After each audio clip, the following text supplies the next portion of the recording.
Am I good?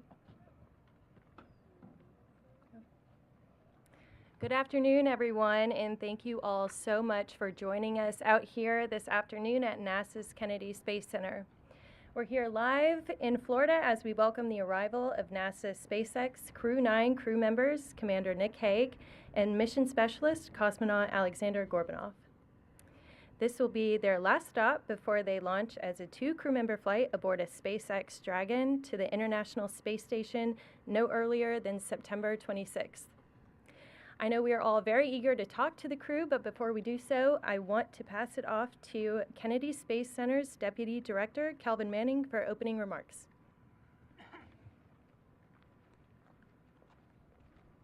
Thanks, Reagan. Good afternoon. It's great to be here and see everybody. What a day to welcome these 2 amazing crew members to the world's most premier spaceport. Our spaceport has supported over 60 launches this year, each one unique, each one important, and each one exciting. But despite the frequency of these launches, they are never routine. In a moment, we will welcome Nick and Aleksandr, who will be part of the agency's 9th operational crew rotation mission with fellow astronauts Butch and Sunny aboard our amazing International Space Station. But before that, I would like to take a moment to recognize our incredible NASA and SpaceX team, whose diligence and dedication to this mission started months ago. Your commitment to the mission and the people supporting it do not go unnoticed, and we are grateful for all of you. All the ground ops preparation for Crew-9 mission will culminate on launch day, but we still have busy days ahead of us as we go through our final preparations. In addition to the crew's arrival, our teams will also gather on Monday for the flight readiness review ahead of the launch. This launch will mark the first time a human spaceflight mission will lift off from Space Launch Complex 40, and our NASA and SpaceX teams have been working hand in hand with our Space Force mission partners, and together we are looking forward to a successful launch. We're excited to welcome back to the Kennedy Space Center astronaut Nick Hague, who will serve as commander for this mission, and Roscosmos cosmonaut and mission specialist Aleksandr Gorbunov. Greeting these astronauts on the runways always gets me excited, and it means we're in the final days before a human spaceflight launch, and that's always something very special. But before we hear from the crew, I'd like to introduce someone whose leadership has been instrumental to the success of the commercial crew program as we launch humans to the International Space Station from American soil. Serving as the commercial crew deputy program manager here at the Kennedy Space Center, please join me in welcoming Dana Hutcherson. Dana?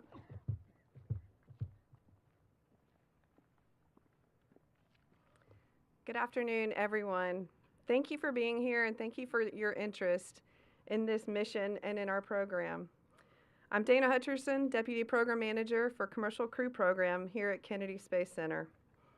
I'm very excited to be here today welcoming Nick Hague and Aleksandr Gorbunov as they prepare for launch on NASA's Crew-9 mission on SpaceX's rocket. As Kelvin mentioned, this will be the first human spaceflight off of Slick 40, Space Launch Complex 40, over on the Cape side. I'm extremely proud of this joint commercial crew program and SpaceX team for all the hard work it took to get the pad certified in time. This is a huge increase in capability for us, with 2 pads now rated for human spaceflight. We now have operational flexibility with SpaceX to deconflict launches at both 39A and Slick 40. Hague and Gorbunov will launch to the space station aboard SpaceX's Dragon spacecraft named Freedom. This Dragon previously flew on Crew 4 and Axiom's 2 and 3 missions, so this will be the 4th flight for this Dragon. The crew will spend about 5 months aboard the station performing more than 200 critical science and research investigations that will help us explore beyond low Earth orbit. Very exciting as we get into final preparations for this launch, and to be here today. As our teams are preparing their final preparations for launch, we're looking forward to getting these 2 crew members up into space. And with that, I'm going to hand it over to the crew. Thank you.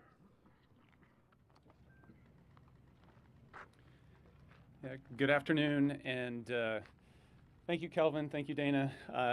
It is exciting to be here to take that next step, to come make final preparations and get ready to launch in a few days. I want to echo Kelvin's words. It has been spectacular to be part of such an amazing team, especially over the last couple months. They've been fairly dynamic, and the team has allowed us to respond to those changes in the mission and prepare us. The SpaceX team, the NASA team, have worked diligently preparing us to get ready to launch as a two-person crew. Our crewmates, Zena and Stephanie, have been integral to that effort over the past several weeks, making sure that we're ready to launch together, testament to their professionalism. And we're excited, we're ready. Alex, I'll turn it over to Alex for a few words. Всем добрый день. Я очень рад сегодня присутствовать здесь, в этом историческом месте, в Kennedy Space центре, потому что это означает, что до старта остаются считанные дни. Good day, everybody. I am really excited to be here at Kennedy Space Center. It's a historic place, and it means that the launch is getting nearer and nearer. И, конечно, я с нетерпением жду предстоящего старта, предстоящего полета на корабле Dragon и нашей долговременной миссии в составе экспедиции 72. And of course, I can't wait for the launch to fly on the Dragon vehicle and to become part of the ISS crew within the Expedition 72. В эти самые минуты, пока мы с вами разговариваем, огромное количество людей из SpaceX, NASA и других смежных организаций готовят нашу ракету, готовят корабль, готовят стартовые сооружения к пуску. И я хотел бы их поблагодарить за их труд. As we are talking in front of you right now, there are hundreds of people from NASA and SpaceX working on preparing the launch pad, preparing the rocket for our launch. So I would like to express my deepest gratitude to all of them.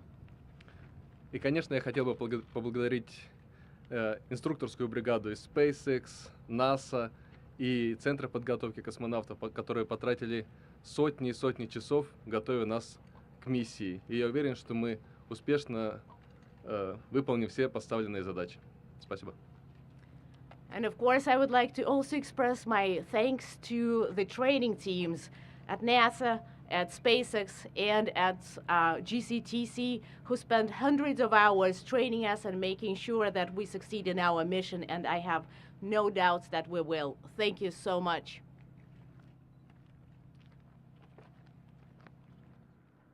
All right, thank you so much, crew.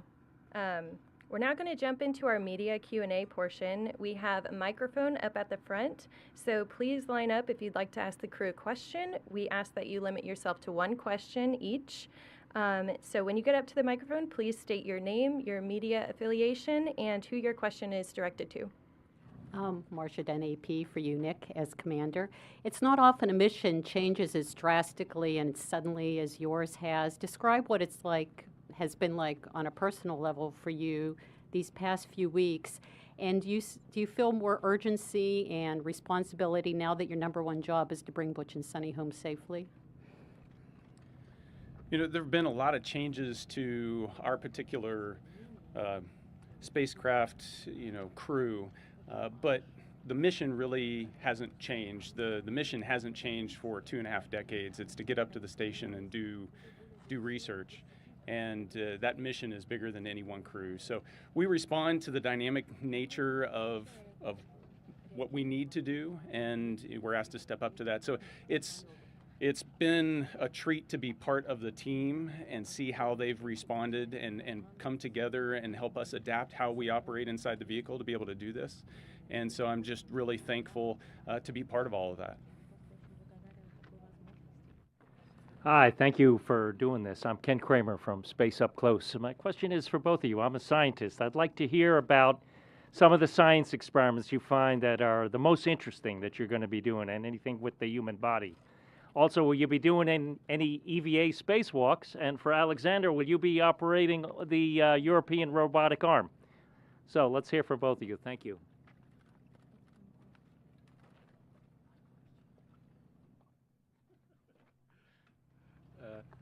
Да, у нас предусматривается в программе полета огромное количество экспериментов. Yes, indeed. We have a lot of science projects and programs planned for our mission. И один из очень интересных экспериментов — это эксперимент по плавке кристаллов в специальной печи, которая находится на станции. And one of the very interesting experiments that I'm particularly excited about is smelting different crystals in a special oven. И мы можем с помощью этого оборудования получать уникальные кристаллические структуры и затем исследовать их на Земле, которые эти структуры невозможно получить на Земле, только в космосе. And we are going to be, as part of this experiment, you get various crystal structures that is impossible to get on Earth. So we'll get them back, and we'll be able to study them. Да, что касается работы с Эрой, да, планируется в этой экспедиции работа с Эрой. На декабре месяц планируется выход в открытый космос у экипажа, и с помощью Эры будет осуществляться поддержка этого выхода. And yes, indeed, as far as the European robotic arm ERA is concerned, I will be supporting because there is an EVA scheduled for December. So I'll be part of that. Yeah, getting to be part of the science is where the fun's at. And in a very personal way, we get to participate in many of those experiments as a test subject. And so a lot of those are looking at health, how the body is regulating its temperature, how being in microgravity affects my blood flow or how my DNA works. And so all of those are going to be fun to be part of. You asked about spacewalks. We're planning on doing some spacewalks. The content of that is still coming together. Obviously, we were hoping to do some spacewalks this summer, and that didn't work out. Sometimes the science and spacewalks overlap a little bit, and one of the things I have had training in the NBL to be ready to do is to go and help fix the NICER experiment, our X-ray observatory, and so that could potentially be part of some of the spacewalk content. Thank you. You're welcome. Hi folks, this is Charles Boyer from Florida Media Now. A question for you mainly, Nick. How will you integrate your Crew-9 members once you get on station, and will you be the one training them on Safe Dragon operation? Thanks. Yeah, we're going to launch as a 2-person crew, and then we're going to land as a 4-person crew. And one of the unique challenges of that is how do we integrate the other 2 crew members into the Dragon operations when they've had very minimal Dragon training before they launched. The teams on the ground have helped not only get us ready, but they've already started helping Butch and Sunny train to understand what they're going to need to do inside of the Dragon. But that's going to be top priority when we get there. And while we have a period of handover, the first week or so is having that dedicated time to help them understand what they're going to need to do to operate as part of the Crew-9 crew. With Spaceflight Now. Good to see you both again.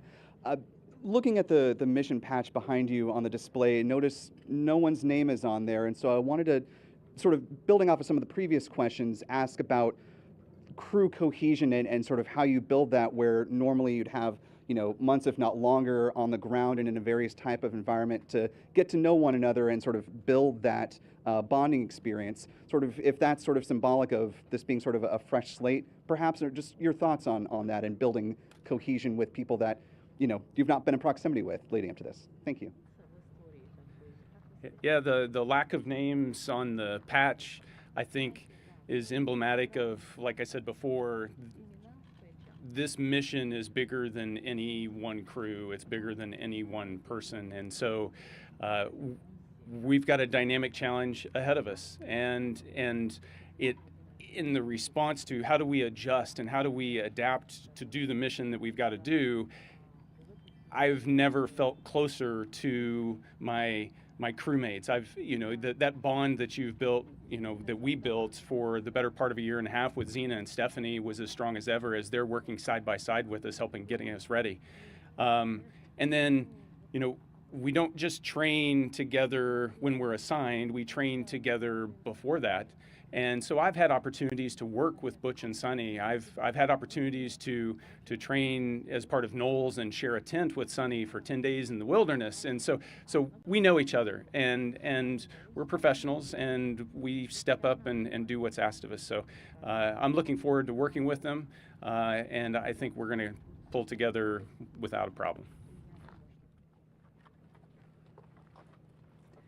Hi, I'm Dr. Walk from Embry-Riddle, reporting for Earth Sky. I just am curious of how higher education has played a part in your journey to get here.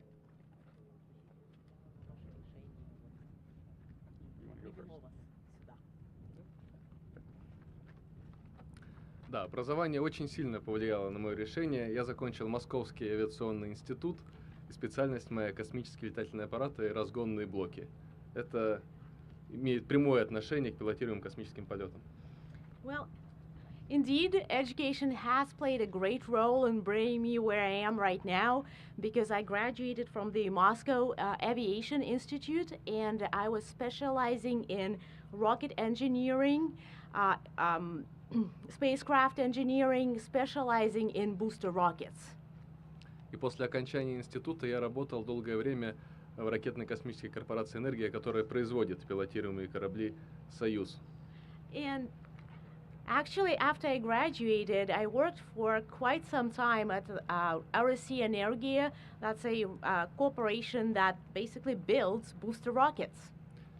И постоянно находясь в среде инженеров, я понимал, что космос не так далек, как могут показаться ранее. Тебя окружают вокруг инженеры, космонавты в том числе. Поэтому было принято решение попробовать поступить в отряд. And I was all the time around engineers, among my colleagues, and I was thinking, hey, space doesn't seem so far anymore. It's reachable. And then there were cosmonauts around me, and I'm like, why don't I try? И, как видите, получилось. And that's where I am now.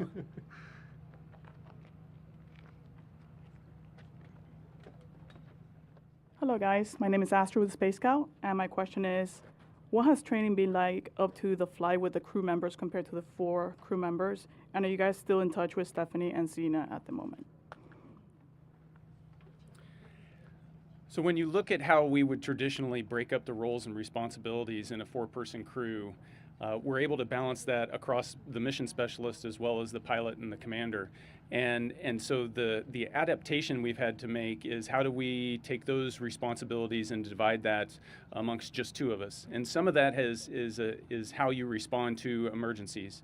A lot of that we practice over and over. How do I respond to a potential fire, or how would I respond to a potential depressurization event? And in those moments, you want to be able to respond reflexively without a lot of coordination, so everybody already understands their role and responsibility so that you can be safe. And so we've, in the past 3 weeks, had to adapt that response and ingrain that response so that we're ready. If something unfortunate like that would happen, we're going to be able to keep ourselves safe. That's the principal challenge.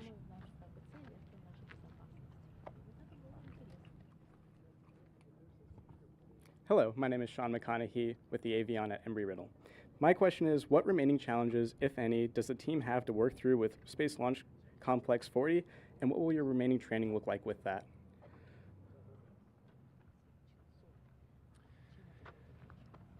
So launching from Slick 40 is something new. It's new and exciting.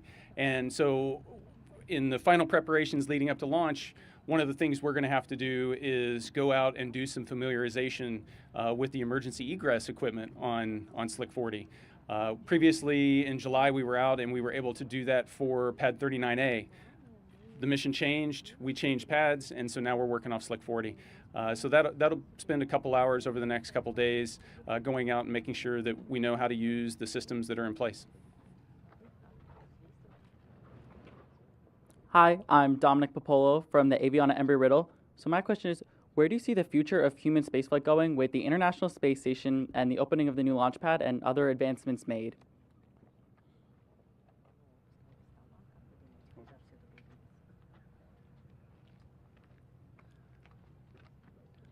Я думаю, с открытием нового пускового стола мы сможем запускать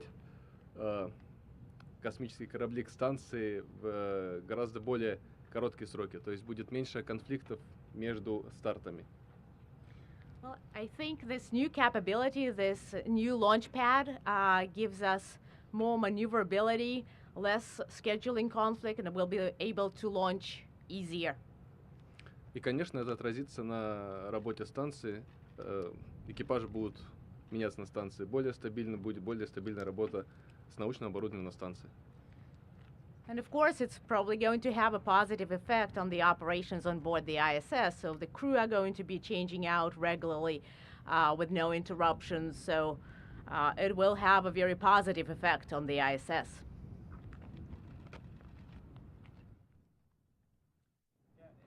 I was going to add something in a broader sense, where are we going with all of this change? It's exciting because it's more inclusive. We have this foundation of international cooperation and collaboration that we've been doing on the ISS for the last 2.5 decades, and now that's starting to extend into the commercial sector. And all of this is increasing capability. And having been there and having seen the Earth from the cupola, the more people that can see that vantage point, the better off we're all going to be.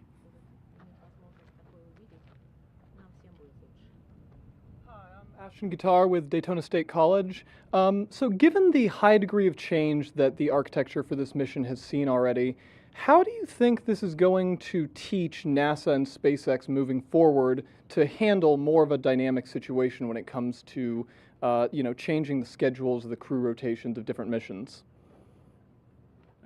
I think if you look at the history of human spaceflight, the constant is change. There's always something that is changing.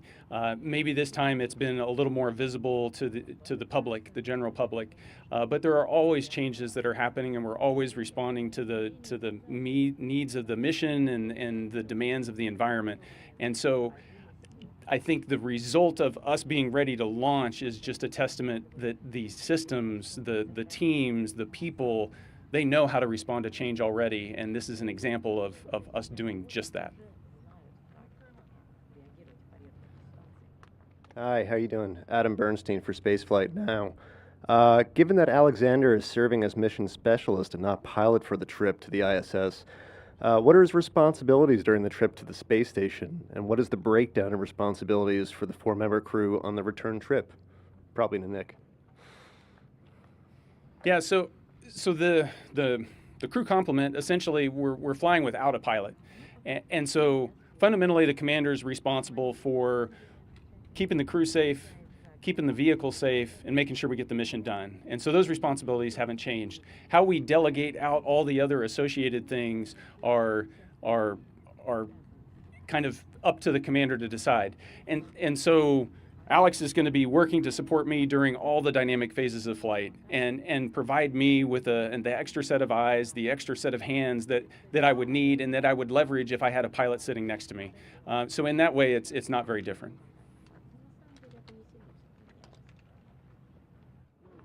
Hi, Dr. Walk reporting for Earth Sky. I just have a follow-up question. What advice would you give current students who are aspiring to be in the position that you are now? So basic advice is you find your passion, find that thing that really excites you and gets you energized, and then pursue that passion. And that's going to open so many doors. And it's, you're asking a question that following up from education and what that means, that foundation of that passion begins in education and learning everything that you can about what is it that's something special that you want to learn all about. For Alex and I, it happens to be the same thing. I studied how to build spacecraft and how to build rockets, and that's what all my degrees are in. So you can tell what we're passionate about. But that's not the only thing that you don't have to study that in order to want to fly to space and be able to fly to space. It takes a dynamic team, a diverse team, and we're going through a selection process right now to select a new class of astronaut candidates at NASA. And I can tell you that there is no one path to get there. We're just looking for exceptional people that work well in teams and people want to be around. Oh, hi, Marcia Dunn, AP again. What are Butch and Sunny telling you ahead of launch? You've surely been in touch with them, and are they making any special requests for you to bring things? So we have been in touch with Butch and Sunny. They are excited for us to get there, and they have made special requests. I'm doing my best to answer those requests, but we'll see how it goes. I'll keep you guessing. All right, thank you again so much to the crew. And thank you again to all the media, and for those of you who caught this broadcast on NASA Plus. I know it's a gorgeous day out here, and a lot of you are missing some much desired boat time. So we'll let you go and enjoy the rest of your day. Thank you.